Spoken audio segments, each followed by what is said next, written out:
தமிழரசுக் கட்சியின் தற்காலிக பதவிகளை வைத்துக் கொண்டிருப்பவர்கள் எடுக்கும் உறுப்பினர் நீக்க அரசியல் உடனடியாக முடிவுக்கு கொண்டுவரப்பட வேண்டும் என ஸ்ரீலங்காவின் முன்னாள் நாடாளுமன்ற உறுப்பினர் சிவமோகன் வலியுறுத்தியுள்ளார். ஸ்ரீலங்கா நாடாளுமன்ற உறுப்பினர்களான ஸ்ரீதரனுக்கும் ஸ்ரீநேசனுக்கும் எதிராக தமிழரசுக் கட்சியால் அண்மை காலங்களாக முன்வைக்கப்படும் குற்றச்சாட்டு தொடர்பில் கருத்து தெரிவித்த பொழுதே அவர் இவ்வாறு தெரிவித்துள்ளார். இன்று அவர்களுக்கு எதிராக தமிழரசுக் கட்சி என்ற போர்வையிலே ஒரு சேறுபூசல்கள், ஊடக சேறுபூசல்கள் செய்கிறார்கள் என்றால் இவர்கள் தமிழரசுக் கட்சியில் விசுவாசம் உள்ளவர்களா? இதுதான் கேள்வி.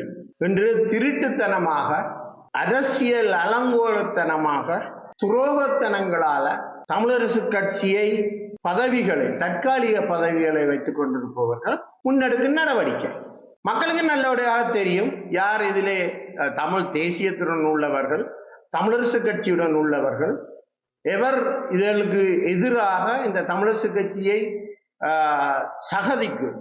சகதிக்குள் தள்ளுவதற்கு முயற்சிப்பவர்கள் என்பது மக்களுக்கு நன்றாகவே தெரியும். இன்று அந்த பொறுப்பை எடுக்க வேண்டிய தமிழரசு கட்சியை திருட்டுத்தனமாக சூழ்ச்சிகள் மூலம் அரசியல் சகதிக்கு தள்ளிவிடப்பட்டிருக்கின்றது என்பது கவலைக்குரிய விடயம். அதுவரை இவர்கள் எடுக்கும் உறுப்பினர் நீக்க அரசியல் உடனடியாக முடிவுக்கு கொண்டு வரப்படும். இதுதான் என்னுடைய கோரிக்கை. இவர்கள் தமிழரசு கட்சியில் நேர்மையான முறையில் நியமிக்கப்பட்டவர்கள் அல்ல. நீங்கள் செய்யும் ஒவ்வொரு தவறுகளும் தான் NPPயை வெல்ல வைக்கின்றது என்பதை நீங்கள் மனதில் வச்சிருக்க வேண்டும்.